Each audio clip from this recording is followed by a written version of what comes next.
Rebirth के बाद पहला काम तुम्हें उस कीड़े को बाहर निकालना है जो रोना जानता है। एक पॉश की तरह पागलों की तरह खुदाई करो, जैसे तुमने 3 मीटर गहरा गड्ढा खोद दिया हो, सिर्फ इसलिए क्योंकि पिछले जन्म में तुम बहुत सोए थे और आधी रात को एक कल्टीवेटर ने घर में घुसकर तुम्हें ह्यूमन मेडिसिन बना दिया। अंत में तुम्हारी हड्डियों का नामो निशान तक नहीं बचा। अब जब दूसरा जन्म मिला है तो तुम पूरी जिंदगी एक यूजलेस इंसान की तरह जीना पसंद करोगे, लेकिन जरा भी लाइमलाइट में नहीं आओगे। इसलिए तुमने न सिर्फ गुफा में जहर बिछाया, बल्कि वहां ट्रिगर होने वाले शार्प स्पाइक्स भी गाड़ दिए। अगर किसी ने गलती से भी अंदर कदम रखा तो तुम उसे बेरहमी से खत्म करके बेहतरीन खाद बना दोगे। खदान की गहराई में चिंगारियां उड़ रही हैं, हवा में बारूद और मिट्टी की गंध भरी है। ये चेंजो ने मजबूती से आयरन पिकैक्स को पकड़ रखा है। उसके हाथ दर्द से कांप रहे हैं। उसने दांत पीसकर पूरी ताकत से कुल्हाड़ी पत्थर पर दे मारी।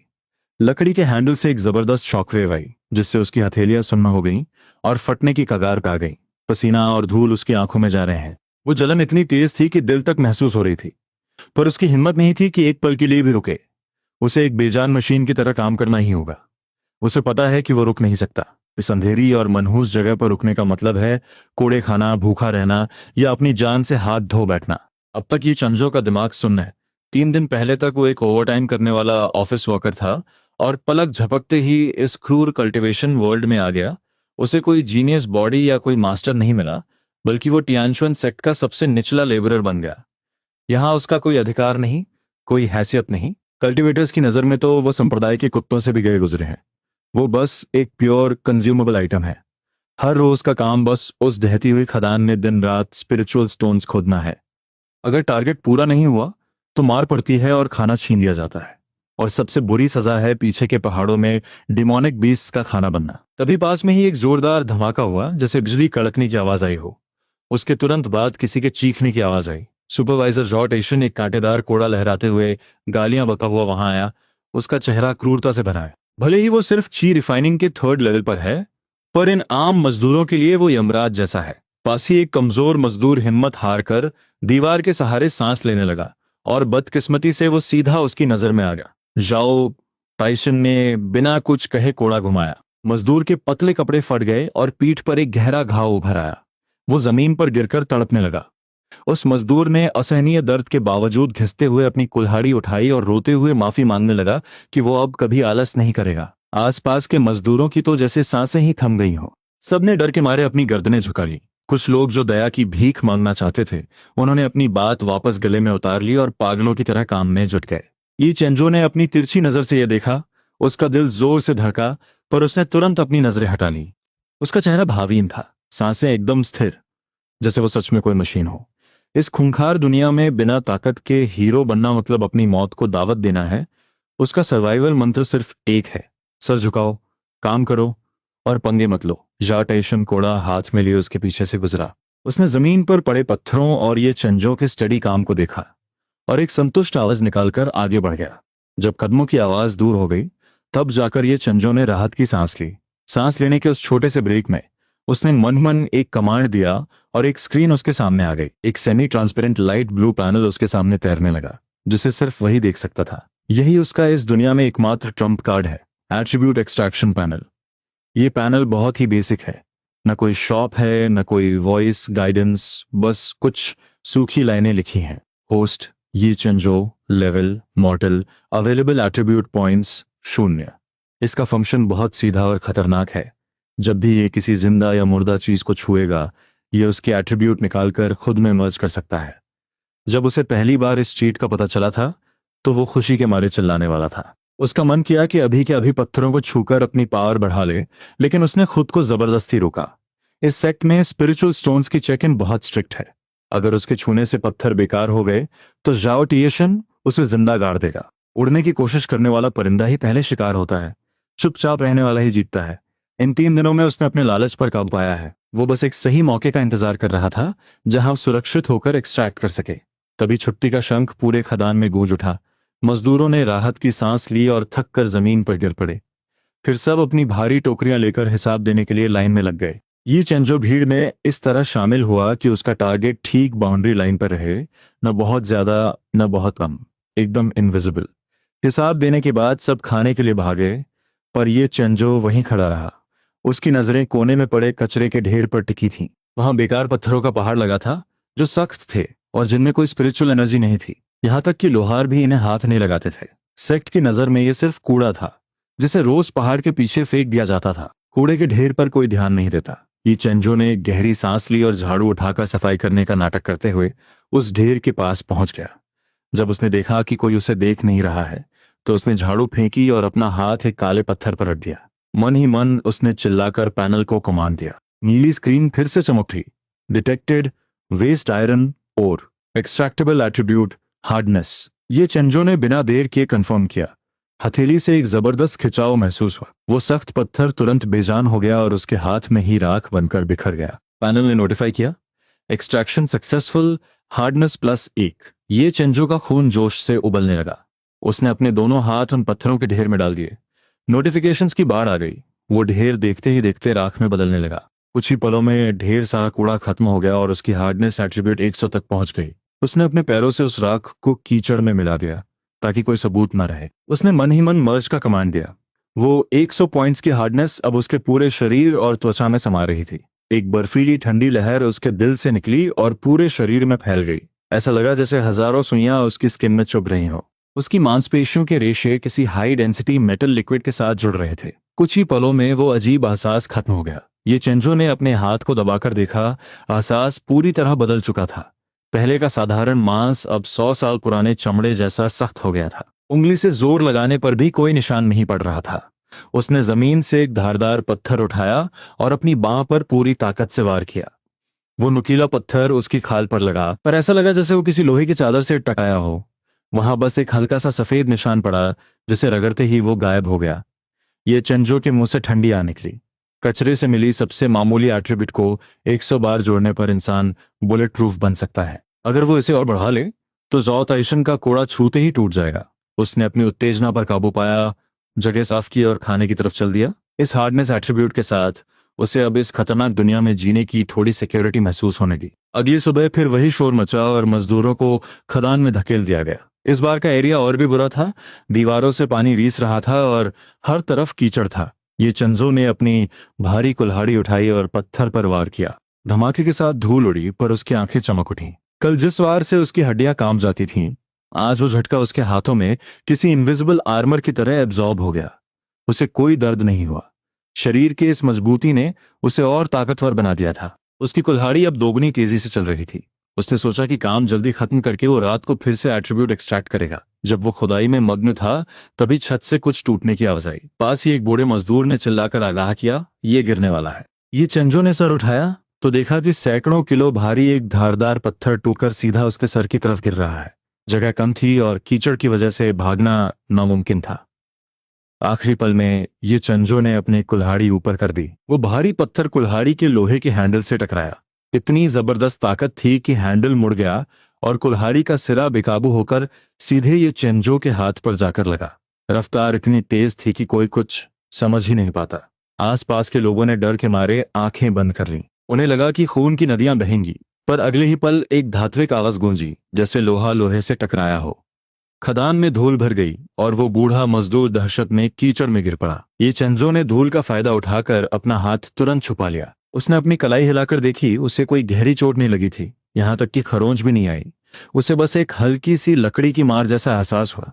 वो खुद हैरान था कि ये एट्रीब्यूट इतना शक्तिशाली है, पर चेहरे पर उसने तुरंत मौत के डर वाले भाव ला दिए। वो घिसटते हुए पीछे हटा और अपनी टूटी हुई कुल्हाड़ी को सहलाने लगा।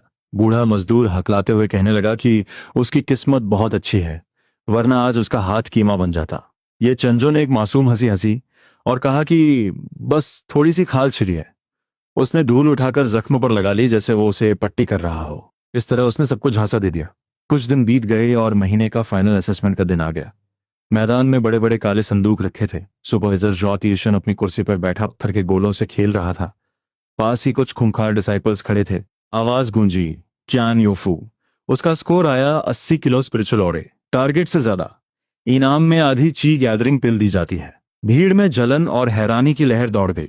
च्यान योफू खुशी खुशी अपनी दवाई लेकर आगे बढ़ा। ये चंजो ने देखा कि कैसे दूसरे बूढ़े मजदूर उसे भेड़ियों की तरह देख रहे हैं। उसे पता था कि इस नर्क जैसी जगह पर अपनी दौलत दिखाना मतलब अपनी मौत को दावत देना है। जल्द ही ये चंजो का नाम पुकारा गया। उसने अपनी टोकरी खाली की। वजन करने वाले डिसाइपल ने बिना किसी एक्सप्रेशन के कहा, 50 किलो। सिर्फ मिनिमम राशन मिलेगा। जाओ टायशन ने नजर उठाकर देखा तक नहीं। उसके लिए ये चेंजो जैसे लोग जो बस लाइन पर रहकर काम करते हैं, किसी काम के नहीं। ये चेंजो ने चुपचाप अपनी राशन की थैली ली और भीड़ के एक गुमनाम कोने में चला गया। कुछ लोग जो पहले उस पर नजर रख रहे थे, उसका कम राशन देखकर मुंह फेर कर चले गए। ये चेंजो मन ही मन हंसा। उसे यही गुमनामी चाहिए थी। इन दिनों में वो चाहता तो और पत्थर ला सकता था, पर उसने जानबूझकर फालतू पत्थर को तोड़कर कूड़े के ढेर में डाल दिया था। जान बची रहे तो बहुत है, उस घटिया आधी गोली का क्या करना। रात के सन्नाटे में जब सब खर्राटे ले रहे थे, ये चंजो एक काली बिल्ली की तरह बिस्तर से उतरा और दीवार के सहारे बाहर निकल गया। वो अपने पुराने कूड़े के ढेर पर नहीं गया, बल्कि एक गुप्त रास्ते से दानशा पीक के पीछे के कचरे वाले नाले में पहुंच गया। यहाँ जली हुई गोलियों पिल्स का ढेर लगा था, जिससे एक कड़वी गंध आ रही थी। इनमें बहुत जहरीली गर्मी और अशुद्धियां थीं। अगर कोई इन्हें इस्तेमाल करने की कोशिश करता तो उसकी नसें फट जाती और वो मर जाता। पर ये चेंजो के लिए ये बिना पहरे का खजाना था। उसने अपने दोनों हाथ उन गर्म गोलियों के मलबे में डाल दिए। पैनल स्टार्ट हुआ। Detected waste pill residue, extractable fire poison and trace spiritual energy. उसकी आंखें चमक उठीं। ये चीट सच में अशुद्धियों को अलग कर सकता है। उसने सिर्फ स्पिरिचुअल एनर्जी निकालने का ऑर्डर दिया। नीली स्क्रीन पागलों की तरह चमकने लगी। वो कूड़ा पूरी तरह सफेद राख में बदल गया। शुद्ध स्पिरिचुअल एनर्जी की लहरें उसके हाथों से होते हुए शरीर में समाने लगी, जैसे तपती जमीन पर बारिश हो रही हो। उसकी नसें फैलने लगीं और बिना किसी मंत्र के वो एनर्जी सीधे उसकी पावर बढ़ाने लगी। उसका शरीर अंदर से मजबूत हो रहा था। उसकी हड्डियों से हल्की आवाजें आईं। उसके अंदर एक मुट्ठी के बराबर की एनर्जी जमा हो गई, जो तेजी से घूमने लगी। सारी एनर्जी अब्जॉर्ब करने के बाद ये चेंजो खामोशी से ची रिफाइनिंग के सेकेंड लेवल पर पहुंच गया, पर उसने तुरंत पैनल की मदद से अपनी असली ताकत को छुपा लिया। अगली सुबह उठते ही उसने पहला काम अपनी ऑरा को लॉक करना किया। उसने अपनी पावर को ची रिफाइनिंग लेवल 1 के भी शुरुआती स्तर पर सेट किया। सावधानी के लिए उसने अपनी हालत ऐसी बना ली जैसे वो बहुत कमजोर हो और कभी भी मर सकता है। उसने गंदे पानी से चेहरा धोया और दरवाजा खोला। आंगन में शोर मचा था। कल जिन्हें इनाम मिला था वो अपनी शेखी बघा रहे थे। चियान योफू सबके बीच खड़ा होकर चिल्लाया और उसने अपनी हथेली से एक छोटी सी आग की लपट निकाली।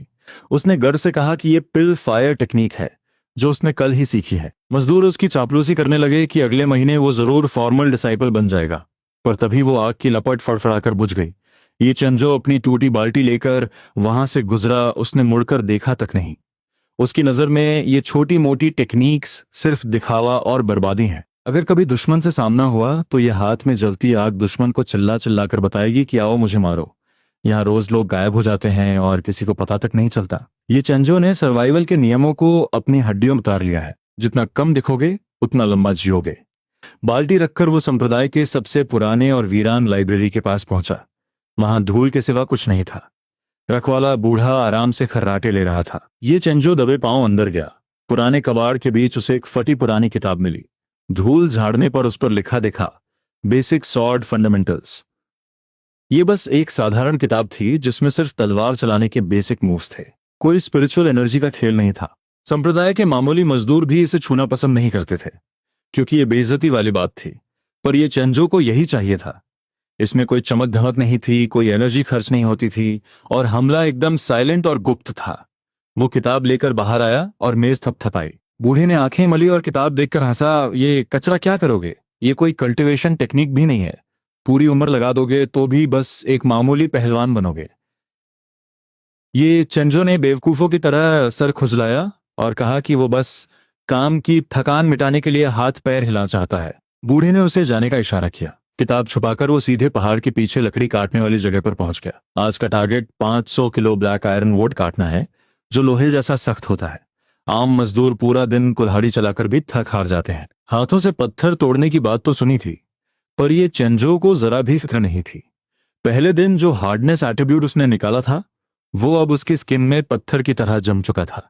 उसने लकड़ियों के ढेर से एक पुरानी मुड़ी हुई कुल्हाड़ी उठाई, एक गहरी सांस ली और दिमाग में बेसिक सॉर्ड फंडामेंटल्स का पहला मूव पाई स्लैश याद किया।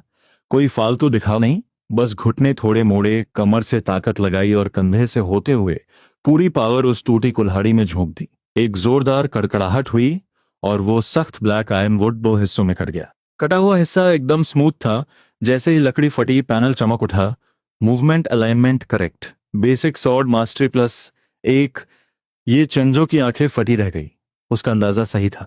इस चीट के लिए तलवार लेकर प्रैक्टिस करना जरूरी नहीं था। बस मेहनत करते वक्त अगर बॉडी का अलाइनमेंट और टेक्निक सही हो तो रोज का काम भी स्वॉर्ड मास्टरी बढ़ा सकता है। उसे अब तलवारबाजी सीखने के लिए किसी मैदान की जरूरत नहीं थी, बस काम करने का तरीका सही होना चाहिए। वो तुरंत एक लेबरर वॉरियर बन गया। अब वो सिर्फ लकड़ी नहीं काट रहा था, बल्कि हर वार के साथ अपनी सांसें, एंगल और ताकत बैलेंस कर रहा था। न 1 इंच ज्यादा ताकत, न 1 इंच कम। पूरा आधा दिन उसने 300 से ज्यादा सटीक वार किए। एक आम इंसान इतने वार के बाद हाथ नहीं उठा पाता, पर ये चेंजो की हार्डनेस एट्रीब्यूट ने उसे बचाए रखा। उसकी मसल्स अब इस एक्सट्रीम पावर की आदी हो रही थी। दोपहर में क्यान योफू वहां से गुजरा और उसे पसीने में लथपथ देखकर हंसने लगा। उसने ताना मारा कि लकड़ी काटने से कोई अमर नहीं हो जाता, इससे अच्छा स्पिरिचुअल एनर्जी महसूस करने की कोशिश करो। ये चेंजो ने पसीना पोंछते हुए मासूमियत से कहा कि उसका टैलेंट बेकार है, इसलिए वो बस लकड़ी काट रहा है ताकि महीने के आखिर में खाना न छीन लिया जाए। च्यान योफू ने उसे नालायक कहकर छोड़ दिया और वहां से चला गया। ये चेंजो को कोई फर्क नहीं पड़ा। उसने फिर से कुल्हाड़ी उठाई और पैनल पर मास्टरी बढ़ती गई। दोपहर में वो खदान पहुंचा। उसने भारी पिकैक्स उठाई और उसे एक तलवार की तरह देखते हुए दिमाग में दूसरा मूव लाया, सीस्ताब। दोनों हाथों से हैंडल पकड़ा, पैरों से जमीन को धकेला और एक धनुष की तरह कमान छोड़ दी। कुल्हाड़ी का सिरा एक बिजली की तरह पत्थर में जा धंसा। पत्थर के टुकड़े हवा में उड़ने लगे। मास्टरी +1। फिर उसने लियाओ, साओ और जान जैसे हर मूव को खुदाई के काम में ढाल दिया। अंधेरी खदान में वो एक के बाद एक वार कर रहा था। बाकी लोग खदान में थक रहे थे और वो वहां माइक्रो मैनेजमेंट कर रहा था। खुद को छुपाने के लिए उसने जानबूझकर पत्थरों से स्पिरिचुअल स्टोन्स नहीं निकाले। वो सिर्फ उन पत्थरों पर वार करता जिनमें कुछ नहीं था। दिन के आखिर में उसने बस उतना ही जमा किया जिससे काम चल जाए। सुपरवाइजर ने उसे हिकारत से देखा और मक्खी की तरह वहां से भगा दिया। दिन बीतते गए, 1 महीना, 2 महीने, आधा साल। खदान में लोग बदलते रहे। वो पिल फायर टेक्निक वाला क्यान योफू पत्थरों के लिए झगड़े में बुरी तरह घायल हो गया और उसे कूड़े की तरह सेक्ट से बाहर फेंक दिया गया। पर ये चेंजो आज भी वही काम कर रहा था। वो अब इतना इनविजिबल हो चुका था कि अगर वो नबले तो बगल में खड़े इंसान को भी पता नहीं चलता था कि वहां कोई है। उसने अपनी सांसों और मूवमेंट्स को लिमिट तक दबा दिया था, पर पैनल पर उसका डेटा पागलों की तरह बढ़ रहा था। तलवार की उसकी समझ अब नामुमकिन हद तक पहुंच चुकी थी। अब उसके हाथ में कुल्हाड़ी हो या पत्थर, उसका हर वार परफेक्ट, फास्ट और डेडली था। आधे साल बाद एक अंधेरी रात में उसकी झोपड़ी में कोई रोशनी ही थी। ये चेंजो अपनी बिस्तर के पास खड़ा था और उसके हाथ में एक पुरानी टूटी हुई लोहे की तलवार थी जो उसे खदान में मिली थी। तलवार की धार टूटी हुई थी और हैंडल आधा सड़ चुका था, पर उसकी आंखों में कोई भाव नहीं था। उसने धीरे से तलवार उठाई और हवा में एक वार किया। न कोई हवा की आवाज आई, न कोई शोर, पर वो वार इतना खामोश और तेज था कि जैसे हवा ही कट गई हो। अचानक पैनल पर तेज रोशनी चमकी। Basic sword fundamentals, 10,000 times limit reached. Special passive evolved, extreme sharpness. महीने का राशन मिलने का दिन था और बाहर लंबी लाइन लगी थी। हर मजदूर के लिए वो 2 किलो अनाज ही जीने की उम्मीद थी। ये चेंजो लाइन में बीच में खड़ा था, हाथ आस्तीन में डाले हुए जैसे कोई सोता हुआ पुतला हो। सुपरवाइजर जाओ तियाशन अपनी कुर्सी पर बैठा स्पिरिचुअल स्टोन्स के टुकड़ों से खेल रहा था। जो दाजोंग राशन लेने गया पर थैली देखते ही भाग गया। उसमें 1 किलो भी नहीं था। उसने हिम्मत जुटाकर पूछा कि क्या नियम 2 किलो का नहीं है? जाओ टाइसन ने उसे एक जोरदार लात मारी और वो दूर जाकर गिरा। उसका सारा अनाज धूल में मिल गया। जाओ टाइसन ने उसकी छाती पर पैर रखा और चिल्लाकर बोला, अब से मेरा शब्द ही नियम है। पिछले महीने कोटा पूरा नहीं हुआ और मेरा कमीशन कट गया। अगर तुम गधों से भरपाई नहीं करूंगा तो क्या अपनी जेब से दूंगा? आधा किलो अनाज लेना है तो लो, वरना दफा हो जाओ। पूरी भीड़ की सांसें थम गईं।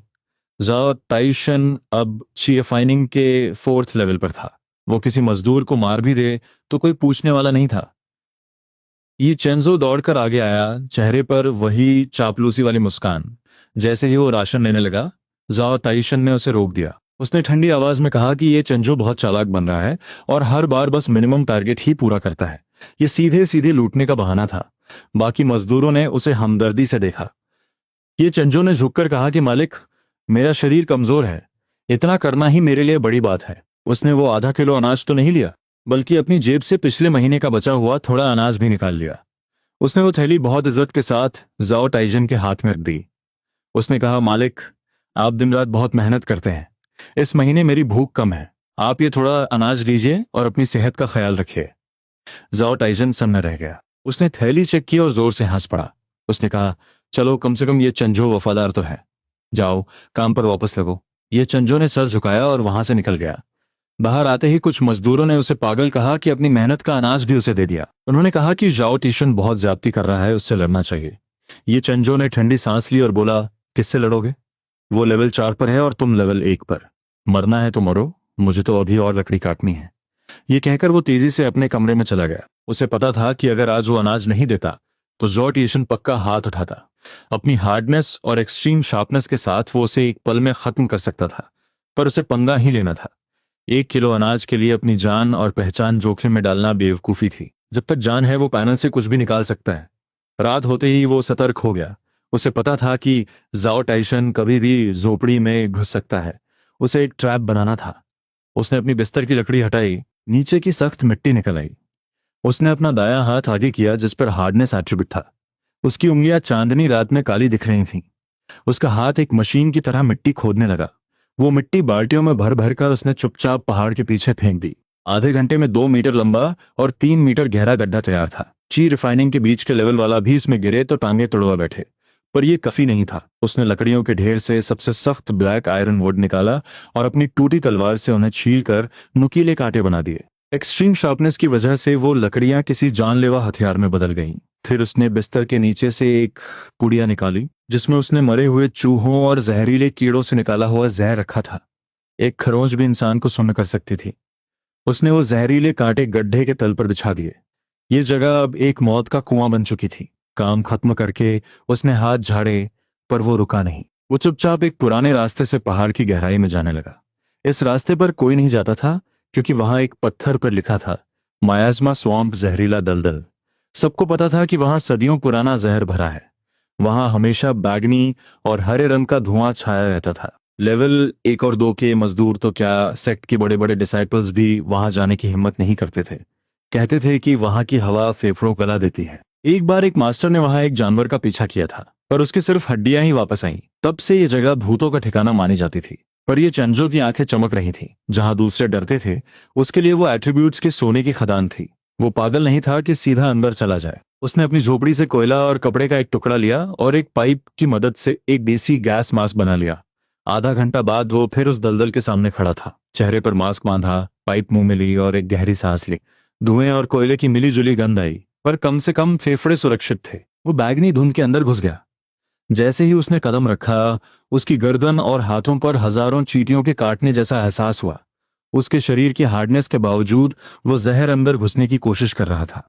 ये चेंजो डरा नहीं। उसने तुरंत एक्सट्रैक्ट का कमांड दिया। नीली लाइट चमक उठी। Detected, low level miasma, extraction successful, poison resistance +1। उसने इसे अपनी खाल और खून में मर्ज कर लिया। जलन कम होने लगी। वो मुस्कराया और गहराई चला गया। वहां पेड़ काले पड़ चुके थे और उन पर अजीब हरा लिक्विड चिपका था। जमीन पर जानवरों की हड्डियां बिखरी थीं। पैनल पागलों की तरह भाग रहा था। Poison resistance +1, +1, +2। वो एक वैक्यूम क्लीनर की तरह सारा जहर सोख रहा था। 1 घंटा बीतने तक उसकी जलन गायब हो गई। अब वो धुआं उसे ताजी हवा जैसा लग रहा था। उसकी पॉइजन रेजिस्टेंस अब 1500 पॉइंट्स तक पहुंच गई थी। बाहर का जहर कम पड़ने लगा तो उसने दलदल के और अंदर कदम रखा। वहां पेड़ नहीं थे, बस काले कीचड़ के बुलबुले उठ रहे थे। उसने एक सूखी लकड़ी लेकर एक बुलबुले को छुआ। वहां से ऐसी सड़ांध आई कि किसी का भी दम घुट जाए। एक चूहा गलती से वहां गिरा और 2 सेकंड के अंदर उसकी खाल और हड्डियां गलकर काला पानी बन गई। ये चिंजो का सर चकरा गया, पर डरा नहीं। अगर ये ताकत वो हमले के लिए इस्तेमाल करे तो जाओ तिएशन जैसे लोग राख बन जाएंगे। उसने सीधा हाथ नहीं लगाया, बल्कि एक टहनी से उसे छुआ। टहनी छूते ही जलने लगी और सफेद धुआं निकला। उसने कमांड दिया, एक्सट्रैक्ट। पैनल चमक उठा। Detected, high intensity corrosive substance, corrosiveness +1। उसने इसे अपनी उंगलियों की हड्डियों और स्किन में मर्ज करना शुरू किया। उंगलियों में हल्की गुदगुदी हुई। उसने वो लकड़ी फेंकी और कीचड़ के ऊपर अपने हाथ हवा में रख दिए। एक्सट्रैक्शन तेज हो गया। कोरोसिवनेस +1, +5, +10। वो का कीचड़ देखते ही देखते साफ पानी में बदलने लगा। सारा जहर उसकी उंगलियों में समा रहा था। जब पूरा गड्ढा साफ हो गया तो उसकी कोरोसिवनेस एट्रीब्यूट 2000 पॉइंट्स तक पहुंच गई थी। वो खड़ा हुआ और अपने हाथों को देखा। उसकी उंगलियों पर एक अजीब सी हरी चमक थी। उसने पास के एक पत्थर को छुआ। पत्थर से धुआं निकलने लगा और वो मोम की तरह पिघल कर राख बन गया। तभी संप्रदाय के मुख्य पहाड़ से एक जोरदार घंटे की आवाज गूंजी। पूरा सेक्ट जैसे जाग गया। आज संप्रदाय का ग्रैंड कंपटीशन था। ये मजदूरों के लिए इकलौता दिन था जब वो काम छोड़कर भीड़ देख सकते थे। मजदूरों की टोलियां आगे बढ़ रही थी। ये चेंजो, जल्दी कर, वरना जगह नहीं मिलेगी। आज सेक्ट के बड़े एल्डर्स और कोल्ड फेस्ड गॉडेस शेन चिंगशुआंग भी स्टेज पर होंगी। ये चेंजो ने सुना, पर उसके चेहरे पर एक गहरी मुस्कान थी। अब खेल बदलने वाला था। कल रात बासी खाना क्या खाया, पेट में जैसे तूफान मचा था। जो दजोंग ने एक गाली दी और हवा की रफ्तार से गायब हो गया। जैसे ही उसने देखा कि सारा इलाका खाली हो गया है, ये चेंजो के चेहरे से दर्द के भाव गायब हो गए। इन ची रिफाइनिंग वालों की लड़ाई देखने में भला क्या रखा है। गलती से किसी मास्टर की सोड ची फिसलकर दर्शक दीर्घा में आ गई तो मुझ जैसे कमजोर मजदूर की चटनी बन जाएगी। ऐसी फालतू जगह जाकर अपनी जान जोखिम में डालना बेवकूफी है। ये चेंजो पीछे मुड़ा और सीधा पीछे वाले पहाड़ों के ड्यूटी हॉल में पहुंच गया। वहां सन्नाटा था। बस एक बूढ़ा संजिशी मेज पर सर रखे खर्राटे ले रहा था। ये चेंजो ने मेज थपथपाई। उसने कहा, मैं आज का काम लेने आया हूं। बूढ़े ने आंखें मली और बोला, आज तो पूरे संप्रदाय की छुट्टी है, तू यहाँ क्या कर रहा है? ये चेंजो ने मासूमियत से जवाब दिया, मालिक, मेरा टैलेंट कम है और भी सबसे नीचे है। अगर मेहनत नहीं की तो अगले महीने का राशन फिर कट जाएगा। सोचा आज खाली समय में कबाड़ खाने की सफाई कर दूं और बेकार लोहे को बाहर निकाल दूं। यही उसका असली मकसद था। कबाड़ खाने में अनगिनत टूटे फूटे जादुई हथियार, धर्मा इंस्ट्रूमेंट्स पड़े थे। उसने भारी दरवाजा खोला। अंदर जंग लगे लोहे की गंध भरी थी। वहां तलवारें, ढाल और भाले टूटे हुए पहाड़ों की तरह लगे थे। दुनिया के लिए ये कूड़ा था, पर ये चेंजो के लिए ये बिना पहरे की सोने की खदान थी। ये चेंजो अंदर गया और दरवाजा अंदर से बंद कर लिया। उसने सावधानी के लिए एक भारी भट्टी को दरवाजे के पीछे अड़ा दिया ताकि कोई अंदर ना आ सके। उसने कम से अपनी जंग लगी लोहे की तलवार निकाली। वो कूड़े के ढेर के पास गया और एक टूटी हुई कुल्हाड़ी उठाई। पैनल चमका, डिटेक्टेड, ब्रोकन लो ग्रेड धर्मा इंस्ट्रूमेंट, एक्सट्रैक्शन सक्सेसफुल, शार्पनेस +1। उसने तुरंत उसे अपनी तलवार में मर्ज कर लिया। वो कुल्हाड़ी राख बनकर बिखर गई, पर उसके हाथ की तलवार में एक हल्की चकाई। वो रुका नहीं। उसने दोनों हाथ उस ढेर में डाल दिए और पागलों की तरह एक्सट्रैक्शन शुरू किया। हजारों सालों से पड़े वो हथियार उसके छूते ही मिट्टी होने लगे। ये चंजो एक इंसानी वैक्यूम क्लीनर बन चुका था, जो शार्पनेस, तेज धार और टफनेस मजबूती खींच रहा था। घंटों बीत गए। कूड़े का ढेर उसकी आंखों के सामने गायब होने लगा और जमीन पर लोहे की राख की मोटी परत जम गई। जब उसने आखिरी टूटी हुई ढाल को भी सोख लिया तो वो पसीने से तरबतर था, पर उसका जोश 7वें आसमान पर था। हजारों हथियारों का निचोड़ उसने अपनी तलवार में डाल दिया था। शार्पनेस और टफनेस की एट्रीब्यूट्स 30,000 पॉइंट्स तक पहुंच गई थी। उसने अपनी जंग लगी तलवार को देखा। उसकी धार पर एक काली लकीर उभर आई थी जो रोशनी को भी काट रही थी। उसने हवा में हल्का सा वार किया। एक बारीक सी शू की आवाज आई और हवा जैसे दो हिस्सों में बन गई। दूसरी तरफ ड्यूटी हॉल के बाहर हंगामा मचा था। दो डिसाइपल्स एक काम के लिए आपस में भिड़ गए थे। एक काम ऐसा था जहां 10 स्पिरिचुअल स्टोन्स मिलने थे और ठंडे झरने के पास अभ्यास का मौका था। दोनों ने अपनी तलवारें निकाल ली थीं और खून खराबा शुरू हो गया था। ये चेंजो हाथ आस्तीन में डाले, गर्दन झुकाए, एक परछाई की तरह दीवार से सटकर अंदर घुसा। उसने लड़ रहे डिसाइपल्स की तरफ मुड़कर भी नहीं देखा।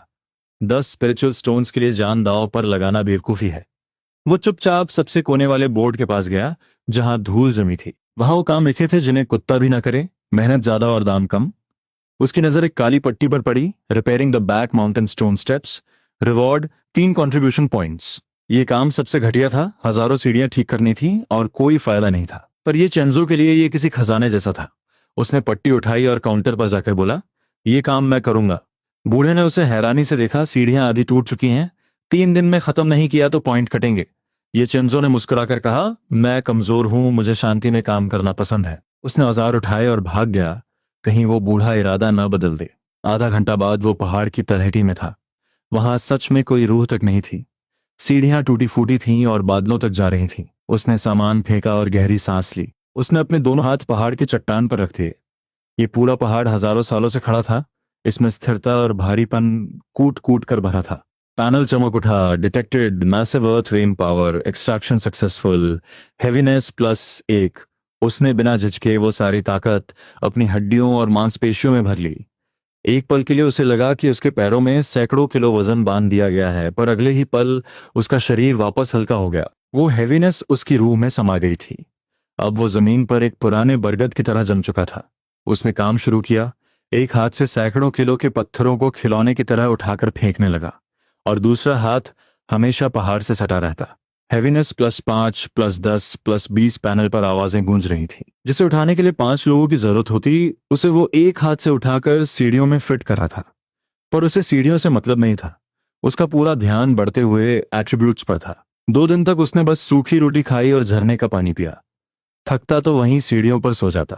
पहाड़ की ताकत असीमित थी और वो उसे मुफ्त में सोख रहा था। उसकी हड्डियों से चटकने की आवाजें आने लगी। उसकी त्वचा के नीचे एक गहरा पीला रंग उभरने लगा। उसका शरीर अब किसी भारी पहाड़ जैसा घनत्व डेंसिटी हासिल कर रहा था।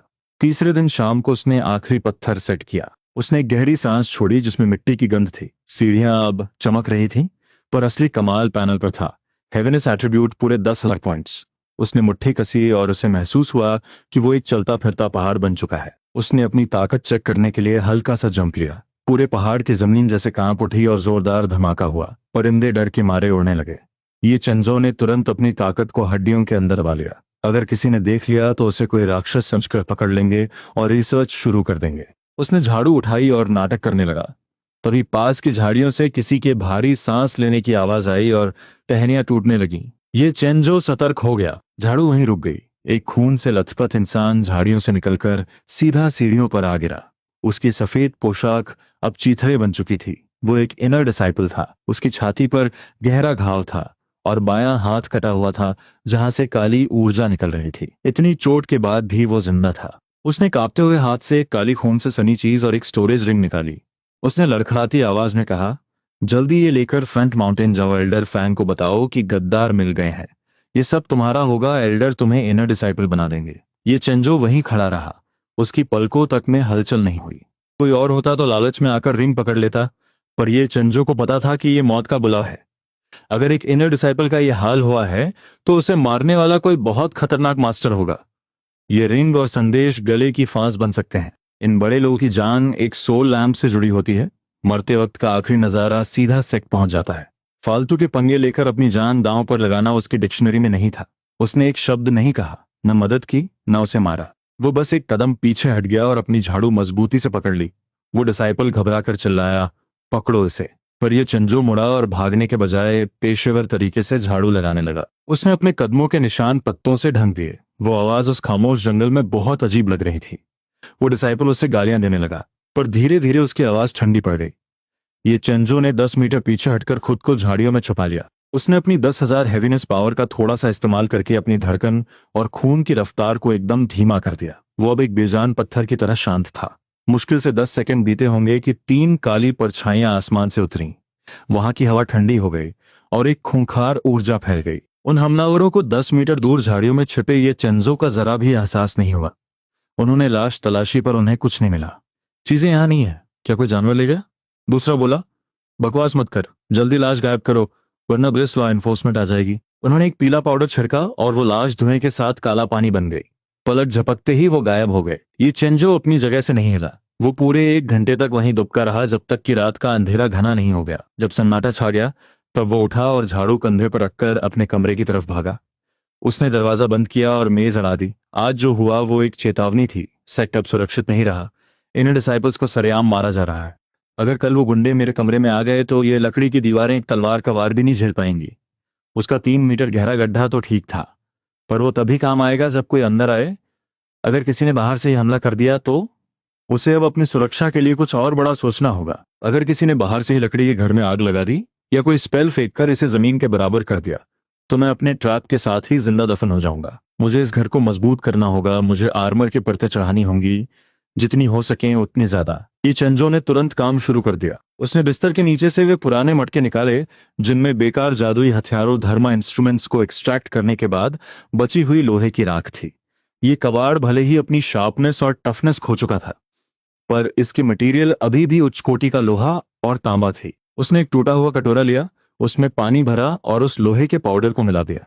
फिर अपनी उंगली काटकर खून की कुछ बूंदें मिलाईं और एक लकड़ी से उसे पागलों की तरह तब तक हिलाया जब तक कि वो काली कीचड़ जैसी अरे इंक नहीं बन गई। ये चेंजो को कोई बहुत महान अरेस फॉर्मेशन नहीं आते थे। कुइफेंग ने जो रद्दी किताब अरे बेसिक्स मिली थी उसमें दुनिया के 2 सबसे बेकार फॉर्मेशंस थे।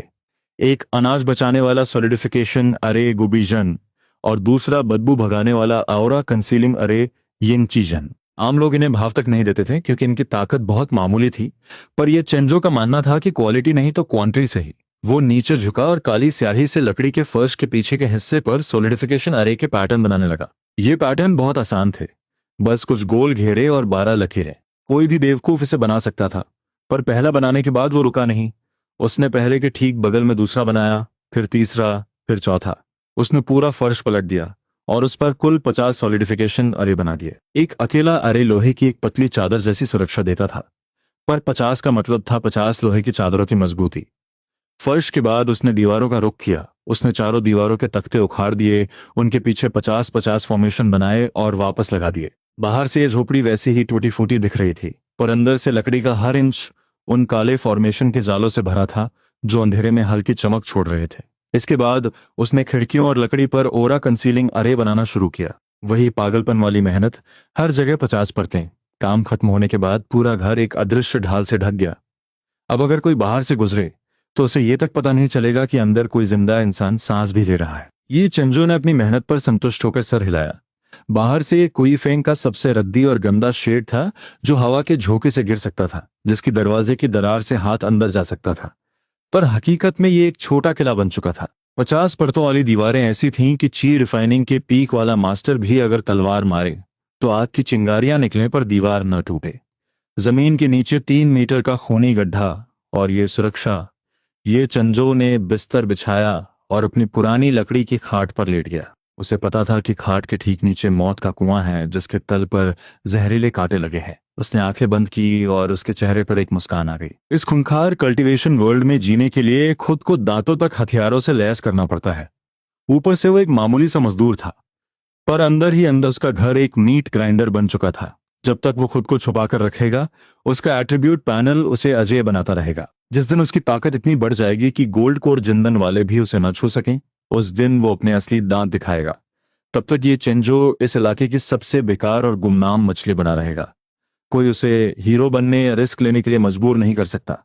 वो करवट लेकर रजाई ओढ़कर सो गया। बाहर चांदनी की एक किरण दरार से उसके चेहरे पर पड़ रही थी। किसी को नहीं पता था कि इस टूटी झोपड़ी में एक राक्षस खामोशी से ताकतवर बन रहा है। किसी को खबर नहीं थी कि रोज लकड़ी काटने वाला वो दुबला मजदूर अब इतना शक्तिशाली हो चुका है कि ची रिफाइनिंग के दिग्गजों को भी कुचल दे। और ये तो बस शुरुआत थी। उसने फॉर्मेशन के अंदर फॉर्मेशन बिछा दिए थे। 1 घंटा और बीता, उसने 10 परतें और बढ़ा दी। अब झोपड़ी से पुरानी लकड़ी की गंध भी गायब हो गई थी और उसकी भारी सांसों की आवाज भी दरवाजे के बाहर नहीं जा सकती थी। पर वो रुका नहीं। वो पसीने से भीग चुका था, हाथ कांप रहे थे, पर उसकी आंखों में एक अजीब जुनून था। वो जादुई स्याही लकड़ी के रेशों के अंदर तक समा रही थी। आम सड़ती हुई लकड़ी अब एक अजीब बदलाव से गुजर रही थी। सुबह होने तक उसने आखिरी स्ट्रोक पूरा किया। कुल 50-50 परतों वाले अरेज अब उस 10 स्क्वायर मीटर की झोपड़ी पर ताला लगा चुके थे। ये चेंजो ने कलम फेंकी और जमीन पर बैठकर लंबी सांसें लेने लगा। बाहर से सब कुछ पहले जैसा कबाड़ लग रहा था। एक भी निशान बाहर नहीं दिख रहा था। उसने खड़े होकर अपनी मुट्ठी कसी। उसके शरीर में 10,000 हैवीनेस पॉइंट्स और हजारों हार्डनेस पॉइंट्स की ताकत थी। उसने सोचा कि अगर वो एक मुक्का मारे तो पीछे के पहाड़ की चट्टान भी चूर चूर हो जाए। उसने अपनी ताकत समेटी और दरवाजे के बगल वाली दीवार पर एक जोरदार मुक्का मारा। बाहर से झोपड़ी हिलती हुई लगी, पर उसके पूरे प्रहार के बाद भी लकड़ी से एक बुरादा तक नहीं गिरा। ये चेंजो ने अपनी सुन्न हथेलियों को सहलाया और दीवार को गर्व से देखा। 50 परतों के बाद इस घर की मजबूती अब शायद किसी बड़े एल्डर की ढाल से भी ज्यादा थी। सेफ हाउस तो तैयार था, पर वो अभी भी पूरी तरह संतुष्ट नहीं था। वो हर वक्त घर में दुबक कर नहीं रह सकता था। अगर बाहर किसी बड़े कल्टीवेटर की लड़ाई हुई और गलती से कोई तलवार की लहर सौड़ ची उसकी तरफ आ गई तो उसका शरीर भले ही सख्त था, पर उसे चोट जरूर लगती। उसे पहनने के लिए कुछ चाहिए था। उसने अपनी खाली जेब टटोली। मुश्किल से कुछ स्पिरिचुअल स्टोन्स बचे थे।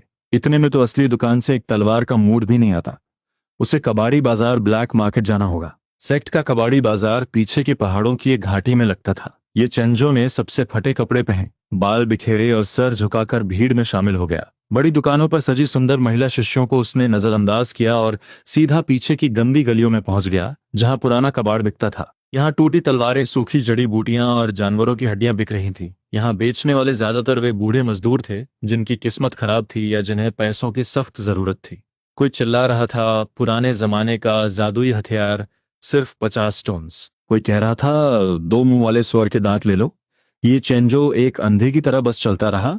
चमकने वाली चीजों को उसने छुआ तक नहीं। चमकती चीजें लालच देती हैं और महंगी होती हैं, और ये चेंजो को अटेंशन नहीं चाहिए थी। वो उन दुकानों पर गया जहां सिर्फ पत्थर और बेकार लोहा पड़ा था। करीब 1 घंटा भटकने के बाद वो एक कोने में रुका जहां एक बंदर जैसा दिखने वाला बूढ़ा सो रहा था। उसकी चटाई पर जंग खाए लोहे के टुकड़े और बेकार कागज तैलिस्मान्स पड़े थे। ये चेंजो नीचे झुका और उन लोहे के टुकड़ों को टटोलने लगा। तभी उसकी नजर चटाई के कोने को दबाने वाले एक काले पत्थर पर पड़ी। वो पत्थर मुट्ठी के बराबर था, खुरदरा और बेजान। उसमें जरा भी ऊर्जा नहीं थी। पर यह चेंजो के दिमाग में मौजूद पैनल अचानक जोर से धड़कने लगा। इसका मतलब था कि इस पत्थर के अंदर कुछ ऐसा था जो पैनल को पसंद आया। उसने एक जंग लगा टुकड़ा उठाया और दुकानदार से दाम पूछा। बूढ़े ने सुस्ती से कहा, 5 स्टोन्स। ये चेंजो ने उसे वापस फेंक दिया और जाने लगा जैसे उसे महंगा लगा हो। फिर वो रुका और बोला, ठीक है, 3 स्टोन्स ले लो, पर मुझे एक काला पत्थर भी साथ में चाहिए, बिस्तर का पैर ठीक करने के काम आएगा। उसने तेजी से 3 स्टोन्स दिए और पत्थर लेकर भीड़ में गायब हो गया।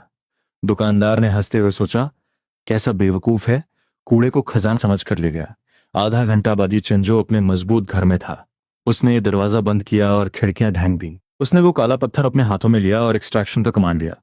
इस बार पैनल से जो रोशनी निकली वो नीली नहीं, बल्कि एक डरावनी गहरे नीले रंग की थी। Detected ancient rune fragment, stripping impurities. पत्थर की ऊपरी परत मिट्टी की तरह झड़ने लगी और उसके हाथ में बस एक नाखून के बराबर की लाल चमकती चीज रही। ये कोई मामूली एट्रीब्यूट नहीं था, बल्कि एक खून जैसा लाल चमकता हुआ पेचीदा रून था। पैनल ने नोटिफाई किया, special rare item, reflection rune effect, absorbs 100% of physical और magical damage and reflects it back to the attacker immediately. ये चेंजो की सांसें रुक गई। इसका मतलब था कि जब तक कोई उसे एक वार में जान से नहीं मार देता, वो जितना जोर से उसे मारेगा, खुद भी उतना ही जोर से पिटेगा। उसकी 10,000 हेवीनेस और हार्डनेस के साथ ये टर्टल शेल उसे अजय बना देगा। उसने अपनी पुरानी फटी हुई चमड़े की बनियान इनर आर्मर निकाली जो उसने कभी सस्ते में खरीदी थी, और उस रून को उसमें मर्ज कर दिया। बनियान पर एक हल्की लाल चमक आई और फिर वो वापस वैसी ही फटी पुरानी दिखने लगी। अगली सुबह ये चेंजो रोज की तरह बाल्टियां लेकर खेतों में पानी डालने गया। धूप तेज थी और हवा रुकी हुई थी। तभी पहाड़ों के पीछे से एक जोरदार और डरावने शंख की आवाज आई। ये आवाज बहुत चुभने वाली थी। ये चेंजो ने अपना मग्गा रोका और ऊपर देखा। तभी जमीन कांपने लगी। पहले तो ये हल्की सी हलचल थी, पर कुछ ही सेकंड्स में ये भूकंप जैसा बन गया। ऐसा लगा जैसे हजारों घोड़े एक साथ दौड़ रहे हों।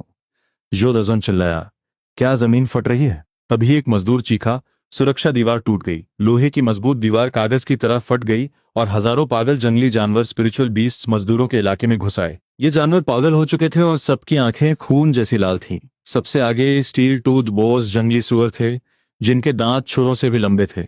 जो भी रास्ते में आया वो कुचला गया। पूरे खेत में तबाही मच गई। मजदूरों की हालत पतली थी क्योंकि वो लड़ना नहीं जानते थे। उनके पास सिर्फ कुदाल और दरांती थी। ये चेंजो अपनी जगह खड़ा रहा। उसके माथे पर बल पड़ गए। वो भागा नहीं, क्योंकि इन जानवरों को पीठ दिखाना मतलब अपनी मौत को दावत देना था। पर वो अपनी ताकत भी नहीं दिखा सकता था।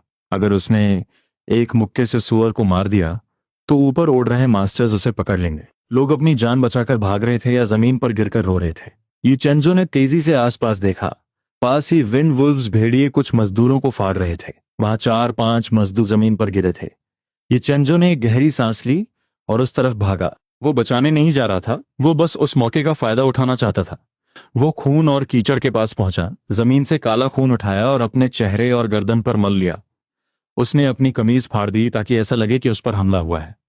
अपनी कैमोफ्लाज छलावरण पूरी करने के बाद वो चुपचाप जमीन पर लेट गया। Cannot fight back and cannot run. ये चेंजो की निगाहें बिजली की तरह आसपास के माहौल को स्कैन करने लगी। कुछ ही दूरी पर खूंखार विंड वुल्व्स ने भागते हुए मजदूरों को दबोच लिया था। वहां चारों तरफ खून और चीख पुकार मची थी और जमीन पर 4-5 अधमरे मजदूर पड़े थे। ये चेंजो ने एक लंबी सांस ली और बिना पलक झपकाए उस खूनी मंजर की तरफ दौड़ लगा दी। वो वहां किसी की जान बचाने नहीं गया था, बल्कि उस तबाही को अपनी ढाल बनाने गया था। जैसे ही वो कीचड़ और खून से सनी जमीन पर पहुंचा, उसने नीचे झुककर अपने चेहरे और गर्दन पर काला खून मल लिया। उसने अपनी कमीज के चिथड़े कर दिए ताकि ऐसा लगे कि किसी दरिंदे ने उसे बुरी तरह नोचा है। अपनी एक कैमोफ्लाज की कला पूरी करने के बाद ये चेंजो चुपचाप लाशों के बीच जमीन पर लेट गया। विग्नेटिंग कैमोफ्लाज पूरा करके ये चेंजो जमीन पर एक लाश की तरह पसर गया। उसने बहुत ही बारीकी से फटे हुए कपड़ों को अपनी पीठ पर इस तरह रखा कि असली जख्म लगे। आधा चेहरा कीचड़ में धंसा हुआ था और सांस लेने के लिए बस एक नथुना खुला छोड़ा। साथ ही उसने अपने शरीर की 10,000 हेवीनेस एट्रीब्यूट को एक्टिवेट किया और अपनी धड़कन और ब्लड फ्लो को इतना धीमा कर दिया कि शरीर का तापमान तेजी से गिरने लगा। अब अगर कोई पास आकर चेक भी करे तो उसे यही लगेगा कि ये अभी अभी मरी हुई कोई ताजा लाश है। चारों तरफ चीख पुकार मची थी। मांस के फटने और डिमोनिक बीस्ट द्वारा हड्डियां चबाने की आवाजें दिल दहला रही थीं। कुईफिंग पूरी तरह से एक श्मशान घाट बन चुका था। खून की महक ने उन बीस्ट्स को और भी हिंसक बना दिया था, जो बुलडोजर की तरह खेतों और झोपड़ियों को रौंदते जा रहे थे। ये चेंजो ने आंखें बंद रखीं। उसका दिमाग एकदम शांत था। उसे पता था कि बस इस लहर के गुजरने का इंतजार करना है। जैसे ही संप्रदाय की लॉ इन्फोर्समेंट टीम और इनर मास्टर्स आएंगे, इन छोटे बीस्ट्स को कुचल दिया जाएगा। उसे बस एक चुपचाप पड़ी बैकग्राउंड लाश बने रहना था। तभी उसके कान के पास एक भारी और बदबूदार सांस की आहट हुई। ये चेंजो के कान के पास भारी कदमों की आवाज गूंजी। एक बहुत बड़ा बीस्ट धीरे धीरे लाशों के ढेर के पास आया। कीचड़ में उसके पंजों की आवाज डरावनी थी। उसे महसूस हुआ कि एक गीली और कांटों वाली जबान ने उसके पास वाली लाश को चाटा, जैसे वो देख रहा हो कि कौन सा मांस ताजा है। फिर उस बीस्ट की नाक ये चेंजो के पास आई और वो सूंघने लगा। एक गर्म और बदबूदार सांस सीधे उसकी गर्दन के पीछे गिरी। ये एक middle grade armour clad bear था, जो एक बड़े सांड से भी भारी था। उसके शरीर के बाल लोहे की सुइयों की तरह खड़े थे। ये बीस्ट न सिर्फ ताकतवर था, बल्कि इसकी खाल भी बहुत मोटी थी। पागल होने पर ची रिफाइनिंग के पीक लेवल वाले मास्टर्स भी इससे सीधे टकराने की हिम्मत नहीं करते थे। ये चेंजो एक पत्थर की तरह बेजान पड़ा रहा। उसकी पलकें तक नहीं झपकी। आर्मर क्लैड बेयर के गले से एक भारी आवाज निकली और उसने अपना भारी पंजा उठाया। उसने अपना वो भारी पंजा, जो किसी बड़े थाल बेसन से भी चौड़ा और कांटों से भरा था, पूरी ताकत से नीचे दे मारा। इस एक वार में कम से कम 1000 किलो की ताकत थी, जो किसी भी आम मजदूर की रीढ़ की हड्डी और अंदरूनी अंगों को एक साथ चकनाचूर कर सकती थी। लेकिन जैसे ही वो पंजा ये चेंजो के पीठ से टकराया, उसकी खाल से सटी उस फटी पुरानी चमड़े की इनर आर्मर पर एक गुप्त और गहरे लाल रंग की रून चमक उठी। पैनल चमक उठा। External physical attack detected, reflection rune activated, 100% damage reflected. ये चेंजो के शरीर में मौजूद 10,000 हेवीनेस और हजारों हार्डनेस एट्रीब्यूट्स ने उसे एक ऐसे लोहे के तख्ते में बदल दिया था जो जमीन में धंसा हो। आर्मर क्लैड बेयर ने अपनी पूरी ताकत इस एनविल पर झोंक दी और सारी फोर्स एक झटके में पलट गई। रून ने उस सारी ताकत को एक पल में समेटा और दुगनी बर्बरता के साथ वापस भेज दिया। हड्डियां टूटने की एक ऐसी खौफनाक आवाज आई जिसने आसपास की सारी चीखों को दबा दिया। आर्मर क्लैड बेयर को दर्द से चिल्लाने का मौका तक नहीं मिला। उसका वो भारी दायां हाथ पंजों से लेकर कंधे तक ऐसे फट गया जैसे अंदर कोई बॉम्ब लगा हो। मांस और हड्डियों के हजारों टुकड़े किसी आधुनिक शरापनेल की तरह बाहर निकले। एक सेकंड के अंदर उसका हाथ उसकी अपनी ही ताकत से काले धुएं और मांस के लोथड़े में बदल गया था। उस जबरदस्त शॉकवेव ने न सिर्फ उसका हाथ उड़ा दिया, बल्कि उसके कंधे से होते हुए उसके सारे इंटरनल ऑर्गन्स को भी तबाह कर दिया। तब जाकर उस बीस्ट के मुंह से एक बहुत ही दर्दनाक चीख निकली। उसका भारी शरीर किसी बोरे की तरह पीछे जा गिरा। वो 2 मीटर दूर खेत में जा गिरा और काफी सारी फसल रौंद दी। वो कीचड़ में तड़पने लगा, अपने बाएं पंजे से जमीन खुरचने लगा और मुंह से काला खून और शरीर के टुकड़े फेंकने लगा। मुश्किल से 10 सेकंड्स तक तड़पने के बाद वो पूरी तरह शांत हो गया। वो मर चुका था। पूरे वक्त लाशों के ढेर में लेटे ये चेंजो ने अपनी भौहें तक नहीं सिकोड़ी। उसे बस ऐसा लगा जैसे पीठ पर किसी ने जरा सा धक्का दिया हो। स्किन तक नहीं छिली। उल्टा वो बदकिस्मत भालू खुद ही अपनी मौत का कारण बन गया। ये चेंजो ने आंखें बंद रखी और संप्रदाय की लॉ एनफोर्समेंट टीम का इंतजार करने लगा। वो मरा हुआ भालू अब उसके लिए एक बेहतरीन पर्दा बन गया था। बाकी बीस्ट्स ने जब अपने साथी की दर्दनाक चीख सुनी तो वो डर के मारे उस तरफ नहीं आए और बाकी भागते हुए मजदूरों का पीछा करने लगे। कुछ देर बाद कुईफेंग के ऊपर आसमान में बिजली की तरह कई फ्लाइंग सोर्ट्स की चमक दिखी। दर्जनों फ्लाइंग सोर्ट्स किसी टूटते तारे की तरह आसमान को चीरते हुए आईं और तेज ऊर्जा के साथ हवा में रुक गईं। सबसे आगे एक काले और सुनहरे रंग के लिबास में इनर लॉ एनफोर्समेंट हॉल का मास्टर था। फाउंडेशन बिल्डिंग स्टेज का उसका दबाव प्रेशर इतना तेज था कि नीचे मौजूद वे पागल बीस्ट्स डर के मारे जमीन पर चिपक गए और थर थर कांपने लगे।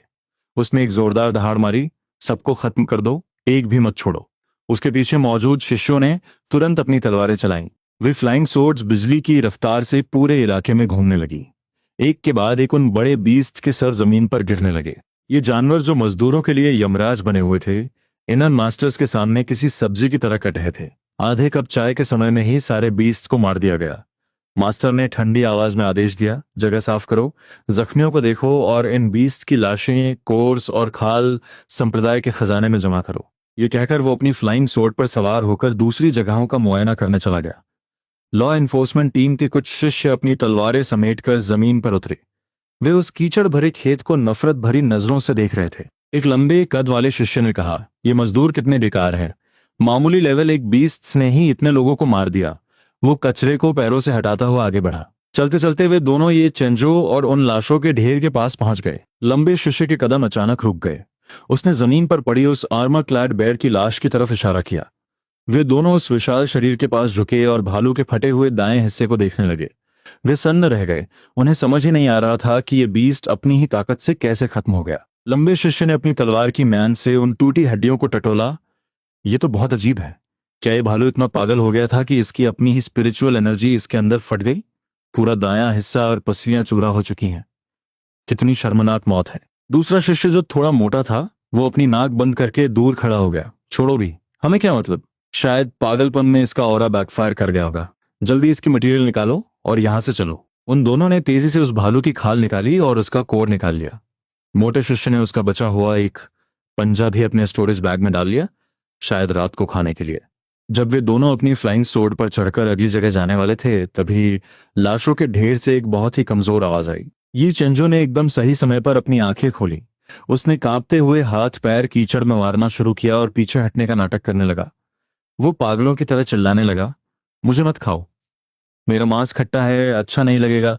उसकी हालत देखकर ऐसा लग रहा था जैसे वो सदमे में हो। बीस्ट्स मर चुके हैं। तुम्हारी किस्मत अच्छी है जो इन लाशों के नीचे छुपकर बच गए। जाओ और ड्यूटी हॉल में जाकर दवाई लो। उन दोनों ने उसे नफरत से देखा और बिजली की तरह आसमान में उड़ गए।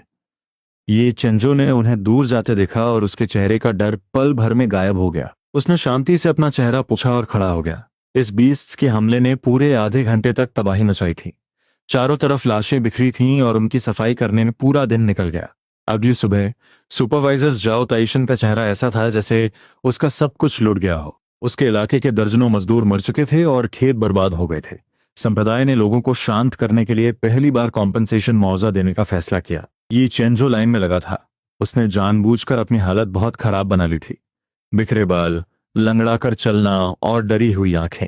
जब उसका नंबर आया तो अधिकारी ने उसका नाम देखा और उसकी हालत पर तरस खाकर उसे सर्वाइवर की कैटेगरी में डाल दिया। उसे 10 लोअर ग्रेड स्पिरिचुअल स्टोन्स और 2 मरहम की बोतलें मिली, साथ ही 3 दिन की छुट्टी भी।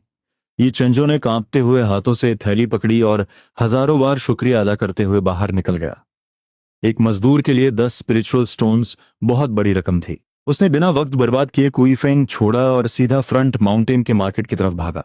उसके पास बहुत सारे एट्रीब्यूट्स तो थे, पर उसकी बेस पावर अभी भी ची रिफाइनिंग स्टेज 1 की ही थी। अगर उसने इन एट्रीब्यूट्स को अपनी हड्डियों की गहराई में नहीं उतारा तो असली मुकाबला होने पर उसके अंदरूनी अंग चोट खा सकते थे। उसे अपनी बॉडी को पूरी तरह से रिबिल्ड करना था। मार्केट पहुंचकर वो सीधा जड़ी बूटियों की दुकान पर गया। उसने 10 स्पिरिचुअल स्टोन्स मेज पर रखे और 5 बोतल फ्लेम टाइगर ब्लड और ढेर सारी बोन ब्रेकिंग ग्रास और आयरन स्किन हर्ब मांगी। उसने सबसे ताकतवर और पुरानी जड़ी बूटियां चुनी। दुकानदार ने उस फटे हाल मजदूर को देखा और थोड़ा हैरान हुआ, पर पैसा देखकर उसने चुपचाप सारा सामान पैक करके दे दिया। सामान लेकर ये चंजो चुपके से दीवार के सहारे दौड़ता हुआ अपनी उस सुरक्षित झोपड़ी में वापस आ गया। उसने दरवाजा बंद किया, मेज जड़ाई और बिस्तर के नीचे वाला वो 3 मीटर गहरा गड्ढा खोल दिया। उसने गड्ढे के किनारे रखे जहरीले पाउडर और कांटों को हटाया और बीच में एक बड़ा लकड़ी का टब रख दिया। उसने सारी जड़ी बूटियां और फ्लेम टाइगर का खून उस टब में डाल दिया और नीचे आग जला दी। थोड़ी देर में वो गाढ़ा लाल लिक्विड उबलने लगा और पूरे गड्ढे में एक तेज महक फैल गई। एक मामूली ची रिफाइनिंग मास्टर अगर इस उबलते हुए मिक्सचर में कूद जाए तो उसकी नसें फट जाएंगी, पर यह चेंजो को परवाह नहीं थी। उसने अपने कपड़े उतारे, अपना रिफ्लेक्शन आर्मर भी किनारे रखा और एक गहरी सांस लेकर उस उबलते हुए पानी में कूद गया। जैसे ही वो अंदर गया, हजारों गर्म सुइयां उसके पोर्स में चुभने लगी।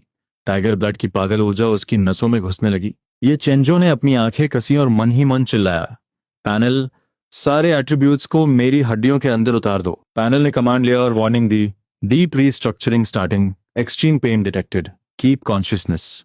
उबलती हुई जड़ी बूटियां कैटलिस्ट का काम करने दी। उसकी हार्डनेस, पॉइजन रेजिस्टेंस और हैवीनेस अब उसकी हड्डियों के साथ एक हो रही थी। ये चेंजो उस दर्द को झेलता रहा और 2 दिन और 2 रात तक बेसुध पड़ा रहा। सारी ऊर्जा उसकी हड्डियों और खून में समा गई। अब बाहर से वो वही कमजोर मजदूर लग रहा था, पर अंदर से उसका ढांचा इतना मजबूत हो चुका था कि किसी को अंदाजा भी नहीं होगा। उसकी एट्रीब्यूट्स अब उसके वजूद का हिस्सा बन चुकी थी। अब अगर वो पहाड़ से सर भी टकरा दे तो आधा पहाड़ ढह जाए। रात घनी थी, बादल छाए हुए थे। पीछे के पहाड़ों के घने जंगल में एक काली परछाई लड़खड़ाती हुई बाहर निकली। वो जमीन पर गिर पड़ा, उसकी सांसें उखड़ रही थीं। हवा में एक बहुत ही तेज सड़ी हुई महक फैल गई। उसने दांत पीस कर गाली दी, तियानशुन सेक्ट के ये कुत्ते मेरे पीछे हाथ धोकर पड़े हैं। चांदनी की हल्की रोशनी में दिखा कि उसका हिस्सा काला पड़ चुका है और छाती पर एक गहरा घाव है जिससे काली धुंध निकल रही है। उसका जख्म भर नहीं रहा था। वो एक डिमोनिक कल्टिवेटर था जिसे क्रिम्सन डीमन कहा जाता था। उसकी पावर ची रिफाइनिंग स्टेज 8 की थी। वो संप्रदाय में चोरी छिपे मजदूरों की एनर्जी सोखने आया था, पर पकड़ा गया।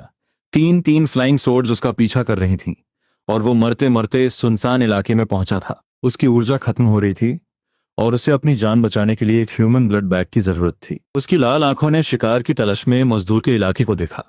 वो इस हालत में संप्रदाय की सुरक्षा दीवार पार नहीं कर सकता था। उसे किसी को मारकर उसकी एनर्जी सोखनी थी और उसकी लाश को अपना रूप देकर खुद भागना था। क्रिम्सन डीमन की नजरें उन झोपड़ियों पर घूमने लगी जो मजबूत थी या जहां ज्यादा लोग थे। वो वहां नहीं गया। अचानक उसकी नजर उस कोने वाली सबसे टूटी फूटी झोपड़ी पर पड़ी। ये चिंजो का घर। वो शैतान मुस्कुराया। उसे लगा कि यहाँ रहने वाला जरूर कोई सबसे नीचा और कमजोर मजदूर होगा। वो एक परछाई की तरह खामोशी से दरवाजे तक पहुंचा। उसने अपनी एनर्जी से अंदर झांका।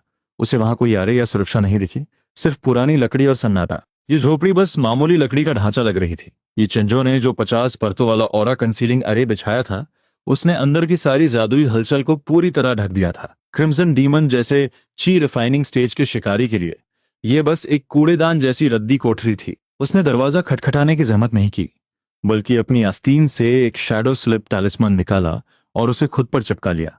उसका शरीर एक फीकी परछाई में बदला और दरवाजे की दरार से पानी की तरह अंदर फिसल गया। 50 परतों वाला सॉलिडिफिकेशन अरे बाहर से होने वाले हमलों को तो रोक सकता था, लेकिन इस तरह की शैडो शिफ्टिंग तकनीक के सामने बेअसर था। ये चेंजो आगे बढ़ा और जमीन पर उस क्रिम्सन डीमन की लाश को देखा, जो मर चुका था, पर उसकी आंखें अभी भी दहशत में खुली थीं। ची रिफाइनिंग लेवल 8 के ऐसे बड़े डीमन की लाश अगर कमरे में मिली तो बहुत बड़ा बखेड़ा खड़ा हो जाएगा। खून की महक इतनी तेज थी कि सुबह होते ही लॉ एनफोर्समेंट टीम यहां पहुंच जाती। उसने बिना देर किए अपना दायां हाथ आगे किया और उस लाश पर एक्सट्रैक्ट का कमांड दिया। पैनल चमक उठा। Detected high density mixture of spiritual and blood energy, target diseased, stripping impurities, extracting essence. Panel की नीली रोशनी के बीच वो कटी फटी लाश, फर्श पर फैला खून, अंदरूनी अंग और यहां तक कि उसका काला लबादा भी धूल की तरह उड़ने लगा। कुछ ही पलों में एक पूरा इंसान गायब हो गया। जमीन पर खून की एक बूंद तक नहीं बची। ये चंजो की हथेली में अब एक मुट्ठी भर गहरे लाल रंग का पाउडर बचा था। इस पाउडर से जड़ी बूटियों जैसी शुद्ध खुशबू आ रही थी। खून की जरा भी बदबू नहीं थी। ये ची रिफाइनिंग लेवल 8 के एक शक्तिशाली योद्धा की पूरी साधना और जीवन का निचोड़ था। ये चिंजो ने क्रिम्सन डीमन का वो पुराना स्टोरेज बैग अपनी जेब में डाला और उस लाल पाउडर को एक फटे कपड़े में लपेट लिया। फिर उसने फुर्ती से दीवार के टूटे हुए तख्तों को उठाया। उसने मिट्टी और लोहे की कीलों से दीवार को वापस सील कर दिया और ऊपर से कुछ मामूली भ्रम पैदा करने वाले कैमो अरेज लगा दिए। जब तक उसने काम खत्म किया, आसमान में सुबह की पहली लाली छाने की थी। अगली सुबह ये चेंजो रोज की तरह खेतों में पानी डालता हुआ मिला। जिस लेवल 8 के राक्षस ने कल रात तबाही मचाई थी, आज उसे ये चेंजो ने शुद्ध ऊर्जा वाली खाद बनाकर जमीन की गहराई में दफन कर दिया था। कुछ महीनों बाद पूरे कुईफेंग के खेतों में सिर्फ ये चेंजो वाला हिस्सा ही ऐसा था जहां फसल पागलपन की हद तक बढ़ रही थी। अनाज के पौधे छोटे पेड़ों जैसे ऊंचे हो गए थे और उन पर लगे सुनहरे दाने इतने भरे हुए थे कि ऐसा लगता था जैसे उनसे स्पिरिचुअल एनर्जी टपक पड़ेगी। सुपरवाइजर जॉ टाइजन खेत की मेड़ पर खड़ा यह नजारा देखकर अपनी खुशी छुपा नहीं पा रहा था। उसने पहली बार प्यार से ये चेंजो का कंधा थपथपाया और उसे आधा स्पिरिचुअल स्टोन इनाम में दिया। ये चेंजो, तूने कमाल कर दिया। इस खेत की फसल ने पिछले सारे घाटे पूरे कर दिए हैं और ऊपर के एल्डर्स की नजरों में मेरा मान बढ़ गया है। अब से तू सिर्फ इसी खेत को संभालेगा। अगर किसी ने तुझे परेशान करने की कोशिश की तो मेरा नाम ले लेना। ये चंजो ने वो आधा पत्थर दोनों हाथों से लिया और चेहरे पर वही पुरानी भोली मुस्कान सजा ली। उसने झुककर कहा, मालिक, बहुत बहुत शुक्रिया। मेरी कोई बड़ी चाहत नहीं है, बस मिट्टी के साथ काम करना पसंद है। जैसे ही जाओ टाइजन गाना गुनगुनाते हुए दूर गया, ये चंजो सीधा खड़ा हुआ और पत्थर को अपनी जेब में डाल लिया। उसने अपना लकड़ी का मग्गा उठाया, उसमें ढेर सारा पानी भरा और खेत के ठीक बीचों बीच उस सबसे मजबूत पौधे की जड़ में डाल दिया। मिट्टी की गहराई से एक बहुत ही बारीक लाल रंग की राक्षसी ऊर्जा उभरने की कोशिश कर रही थी। वो क्रिम्सन डीमन की आखिरी बची हुई रूहानी ताकत थी। पर जैसे ही वो ऊर्जा ऊपर आई, ये चंजो के पैर से निकली एक भारी शक्ति ने उसे कुचल दिया। वो ताकत पल भर में मिट्टी में मिल गई और फसल के लिए पोषण बन गई। ये चंजो ने मन ही मन सोचा कि लेवल 8 के डीमन की खाद वाकई बहुत दमदार होती है, पर अफसोस कि अब वो खत्म होने वाली है। उसने अपना मग्गा कंधे पर रखा और हाथों की मिट्टी झाड़ी। उसने अपने दिमाग में पैनल को फिर से खोला। उन आंकड़ों की कतारें इतनी भयानक और शक्तिशाली थीं कि संप्रदाय के बड़े बड़े महारथी भी उन्हें देखकर अपने होश खो देते। उसने एक संतुष्ट मुस्कान के साथ अपना चेहरा घुमाया। तभी मुख्य पहाड़ से शंख की आवाज फिर गूंजी और आसमान में चमकती हुई लकीरें खिंच गईं। ये संप्रदाय के वो जीनियसेस थे जो अपनी फ्लाइंग सोर्ड्स पर सवार होकर किसी नए खुले सीक्रेट रेल्म में अपनी जान दांव पर लगाने जा रहे थे। ये चंजो ने आसमान में उन चमकती तलवारों को देखा और अपना मुंह बिचकाया। उसके मन में रत्ती भर भी लालच या जलन नहीं थी। उसने सोचा, लड़ो, जितना लड़ना है लड़ो। जब तुम एक दूसरे को मारकर ढेर हो जाओगे, तब मैं अपना झोला लेकर आऊंगा और तुम्हारे कबाड़ से एट्रीब्यूट्स निकालकर खुद को और मजबूत बनाऊंगा।